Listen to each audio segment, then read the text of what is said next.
À seulement 35 ans, le capitaine Ibrahim Traoré est devenu le plus jeune chef d'État du monde entier. Arrivé au pouvoir après un coup d'État réussi en septembre 2022, Ibrahim Traoré est désormais le leader militaire, le président du Burkina Faso, et peut-être l'homme le plus puissant d'Afrique. Il opère des changements phénoménaux qui rappellent les dirigeants comme Mouammar Kadhafi et Saddam Hussein. Oui, la situation est très sérieuse. Et il mène un combat qui reste caché au reste du monde. C'est pourquoi 2 tentatives de coup d'État ont été menées contre lui. Nous savons tous qui se cache derrière ces coups d'État. Mais comment parvient-il à opérer des changements que les dirigeants africains précédents n'ont pas réussi à accomplir? Comment est-il devenu le centre d'attention non seulement en Afrique, mais dans le monde entier, en écartant la France et en récupérant ce qui appartient à son pays? Ou mieux, nous pourrions demander comment il fait peur à l'Occident et à la France, en remettant en question leur suprématie et en devenant lui-même une nouvelle puissance. Voyons cela et découvrons pourquoi il est un dirigeant que l'Afrique n'aura probablement plus jamais. Ibrahim Traoré est né en 1988 à Kéra, Bondokui, province du Muin. Sa scolarité précoce a eu lieu à Bondokui, puis il a fréquenté un lycée à Bobo-Dioulasso, où il s'est forgé une réputation de personne discrète mais très talentueuse. En 2006, il s'est engagé dans des études supérieures et a étudié la géologie à l'université de Ouagadougou. Pendant ses années universitaires, Traoré s'est activement impliqué dans l'Association des étudiants musulmans et l'Association nationale des étudiants marxistes du Burkina. Son dévouement et son plaidoyer en faveur de ses camarades de classe lors de différents conflits lui ont valu une reconnaissance. En 2009, Traoré a effectué un changement de carrière significatif en rejoignant les rangs de l'armée de la baie de Burkina. Il a ensuite obtenu son diplôme de la prestigieuse Académie militaire Georges Namuano et a suivi une formation spécialisée en anti-aérien au Maroc avant d'être affecté à une unité d'infanterie à Kaya, une ville du nord du Burkina Faso. Au fil des années, la carrière militaire de Traoré a progressé rapidement. Il a atteint le grade de lieutenant en 2014, puis a rejoint la MINUSMA, une force de maintien de la paix des Nations Unies engagée dans la guerre au Mali. Son courage s'est illustré en 2018 lorsqu'il a été reconnu comme l'un des soldats de la MINUSMA ayant fait preuve de courage lors d'attaques rebelles majeures dans la région de Tombouctou. Après son mandat à la MINUSMA, Traoré est retourné au Burkina Faso et a joué un rôle crucial dans les opérations contre l'insurrection djihadiste en cours. Il a participé à diverses missions de lutte contre l'insurrection, y compris l'offensive au Tapuanu de 2019. Son dévouement et ses qualités de leadership l'ont conduit à sa promotion au grade de capitaine en 2020. Pendant cette période, Traoré s'est désillusionné par rapport au leadership du Burkina Faso. Il a constaté l'inadéquation de l'équipement des soldats basés au Burkina, tandis que des personnalités politiques étaient impliquées dans des scandales de corruption. Il est devenu le porte-parole des soldats frustrés stationnés dans le Nord, exprimant leurs préoccupations quant à la gestion des affaires militaires par le gouvernement. Par conséquent, Traoré a joué un rôle clé dans le coup d'État du Burkina Faso de janvier 2022 qui a amené le mouvement patriotique pour la sauvegarde et la restauration au pouvoir. Cependant, il n'a pas pris le pouvoir lui-même. Il est devenu un instrument dans la réalisation d'un coup d'État réussi. Après le coup d'État, il est devenu chef d'un régiment d'artillerie à Kaya à partir de mars 2022. Le mécontentement croissant de la junte à l'incapacité de celle-ci à faire face efficacement à l'insurrection djihadiste, en particulier parmi les jeunes officiers qui avaient une expérience de première ligne, a conduit à la participation de Traoré à la planification d'un autre coup d'État. Lui et d'autres officiers ont tenté de persuader Damiba, le leader de la junte, de se recentrer sur la rébellion. Mais finalement, ils ont décidé de le destituer du pouvoir, invoquant ses ambitions divergentes. Le coup d'État s'est déroulé le 30 septembre, Traoré conservant toujours le grade de capitaine. L'opération a reçu le soutien de l'unité Cobra. Immédiatement après le coup d'État, Traoré s'est déclaré le nouveau leader du mouvement patriotique pour la sauvegarde et la restauration. Par conséquent, le 6 octobre, il a assumé la fonction de président intérimaire en tant que chef de l'État, chef suprême des forces armées. Le coup d'État a eu lieu dans le cadre des efforts de la Russie et de la Turquie pour accroître leur influence dans la région du Sahel. Certaines de ces initiatives impliquaient le groupe Wagner, dont le fondateur, Yevgeny Prigozhin, avait été un proche allié du président russe Vladimir Poutine jusqu'à la rébellion du groupe Wagner en juin 2023. Il y avait aussi un mécontentement croissant envers la France, principal allié des pays du Sahel dans la lutte contre les djihadistes. Beaucoup au Burkina Faso souhaitaient remplacer la France par la Russie. La France pouvait voir comment elle serait chassée du Burkina Faso dans les prochains mois. Le coup a commencé tôt le matin avec des tirs nourris et des explosions dans diverses parties de la capitale, Ouagadougou. Des soldats masqués de l'unité Cobra ont érigé des barrages, principalement dans le centre-ville. Des affrontements ont eu lieu au camp Babassi, où Damiba avait son quartier général, et des coups de feu ont été signalés au palais Kochiam. La télévision d'État a cessé de diffuser. Les négociations entre les conspirateurs du coup d'État et le gouvernement se sont révélées infructueuses.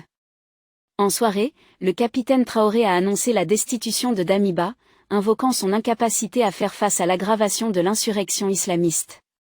Il a imposé un couvre-feu, suspendu les activités politiques et de la société civile, fermé les frontières et suspendu la Constitution. Traoré s'est déclaré le nouveau chef du mouvement patriotique pour la sauvegarde et la restauration, a dissous le gouvernement et a dissous l'Assemblée législative de transition. La nouvelle junte, dirigée par Traoré, a accusé Damiba d'avoir tenté de fuir et de mener un contre-coup. Damiba a réfuté ces allégations. Finalement, des chefs religieux et communautaires ont médié un accord de démission, Damiba exigeant des garanties spécifiques, notamment la protection de ses alliés, la sécurité et la réalisation des promesses de rétablissement de la gouvernance civile dans les 2 ans, comme convenu avec la communauté économique des États de l'Afrique de l'Ouest. Damiba a démissionné et est parti en exil au Togo avec l'aide d'officiers de l'armée. En un rien de temps, le capitaine Ibrahim Traoré a assumé tout le pouvoir, tenant le Burkina Faso dans son poing. Pour la première fois depuis des années, le Burkina Faso a connu un coup d'État visant à chasser la France et à renforcer le pays. Dès qu'Ibrahim Traoré a réalisé que sa position était forte et qu'il avait le soutien du public, il a lancé une opération à grande échelle que personne n'attendait. Tout d'abord, il a ordonné le retrait des troupes françaises du Burkina Faso, ainsi que de tous les officiels français. Il s'agissait d'une politique de tolérance zéro, où aucun dialogue ne pouvait le faire fléchir. Alors qu'il servait dans l'armée, il a vu comment la France contrôlait et faisait chanter les présidents. C'est pourquoi il a décidé de commencer par se débarrasser des troupes françaises, qui agissaient comme une force de chantage. Le gouvernement militaire du Burkina Faso a ordonné aux troupes françaises stationnées dans le pays ouest africain de quitter le pays dans un délai d'1 mois. La décision a été annoncée par l'agence d'information de Burkina. Ce n'était pas seulement un signe de détérioration des relations entre la France et son ancienne colonie à la suite d'un deuxième coup d'État militaire en septembre de l'année précédente. C'était un témoignage du fait que le Burkina Faso avait choisi son camp, qui n'était pas la France. L'AIB a déclaré que le gouvernement militaire avait suspendu un accord militaire de 2018 qui permettait la présence de troupes françaises dans le pays. À l'époque, la France avait environ 400 soldats des forces spéciales stationnés au Burkina Faso. La France a essayé de s'accrocher à cette question, mais elle a rapidement réalisé que le capitaine Ibrahim Traoré n'accepterait aucune autre option que le retrait des troupes. Il était devenu évident que malgré la présence des troupes françaises sur le sol burkinabé avec un grand équipement et leur puissance au niveau du renseignement, elles ne pouvaient pas vaincre le terrorisme. L'argument était que les troupes françaises n'étaient pas venues pour combattre le terrorisme, mais pour garantir que l'influence française se manifeste. Il était donc temps pour le Burkina Faso de s'en débarrasser. Vous devez savoir qu'Ibrahim Traoré ne prenait pas ses décisions seul, agissant comme un dictateur.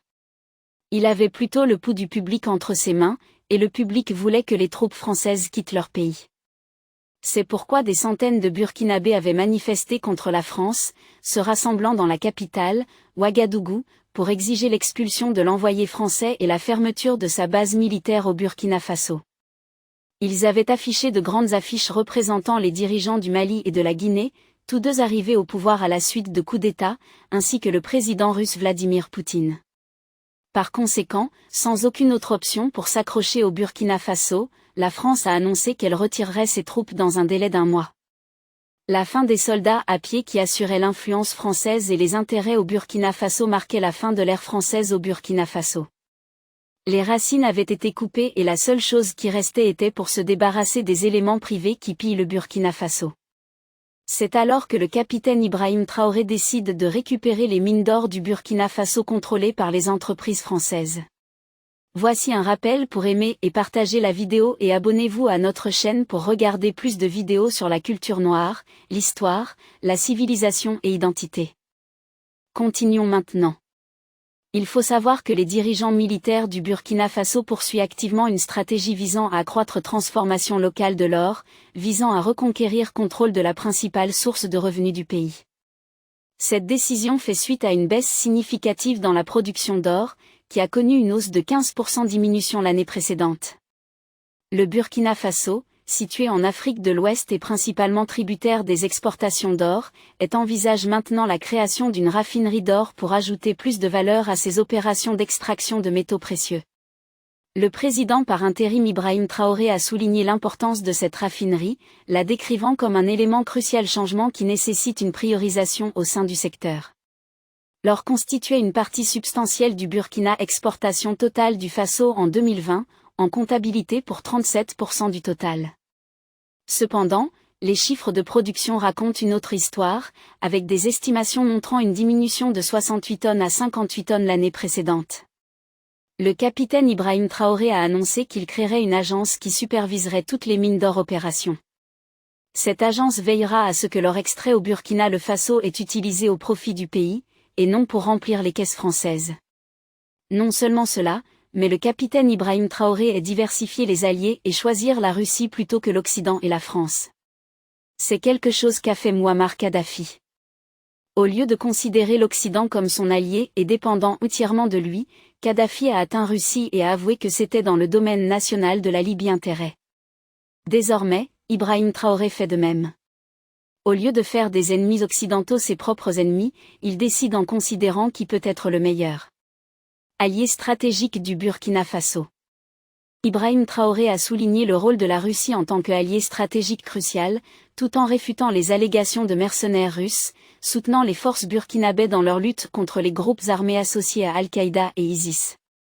L'attention s'est portée sur les relations de Ouagadougou avec Moscou, d'autant plus que les sentiments anti-français se sont accrus dans des parties spécifiques de la région. En février, le Burkina Faso a expulsé les troupes françaises après avoir mis fin à un accord qui avait autorisé la France à lutter contre les groupes armés sur son territoire depuis 2013. Dans une interview télévisée insolite, Traoré répondu aux questions sur la politique internationale du Burkina Faso allié dans le conflit en cours qui a fait des milliers de victimes et de déplacer environ 2,5 millions de personnes à travers le monde région du Sahel dans son ensemble au cours de la dernière décennie. Traoré l'a dit clairement en déclarant « Le départ de l'armée française ne signifie pas que la France n'est plus un allié. Nous avons également des alliés stratégiques. Nous avons forgé de nouvelles formes de coopération. La Russie, par exemple, est un allié stratégique. » En disant cela, il a clairement indiqué le fait qu'un pays peut avoir deux alliés stratégiques, qui sont ennemis les uns des autres. L'Occident s'est engagé dans une réflexion coloniale maîtrise. Ils veulent que chaque pays coupe ses liens avec la Russie uniquement parce qu'elle considère la Russie comme un ennemi. Le capitaine Ibrahim Traoré a rejeté cette proposition et a clairement indiqué que le Burkina Faso ne laissait un allié stratégique juste pour plaire un autre. Vous voyez, l'influence croissante de la Russie au Sahel et dans les régions voisines a suscité des inquiétudes parmi les nations occidentales. La France a retiré ses forces du Mali l'année dernière après que le gouvernement militaire malien ait initié une collaboration avec l'entrepreneur militaire russe Wagner Group pour lutter contre les groupes armés. La France était présente au Mali depuis 2013, mais l'échec de l'éradication des rebelles a laissé les Maliens déçus par leurs anciens dirigeants coloniaux. En plus, le capitaine Traoré avait les yeux sur la machine de propagande occidentale également. Il a donc lancé une campagne de répression contre les médias français en Burkina Faso. La junte militaire du Burkina Faso a pris la mesure nécessaire de suspendre les magazines français et les chaînes d'information qui diffusaient de la propagande occidentale.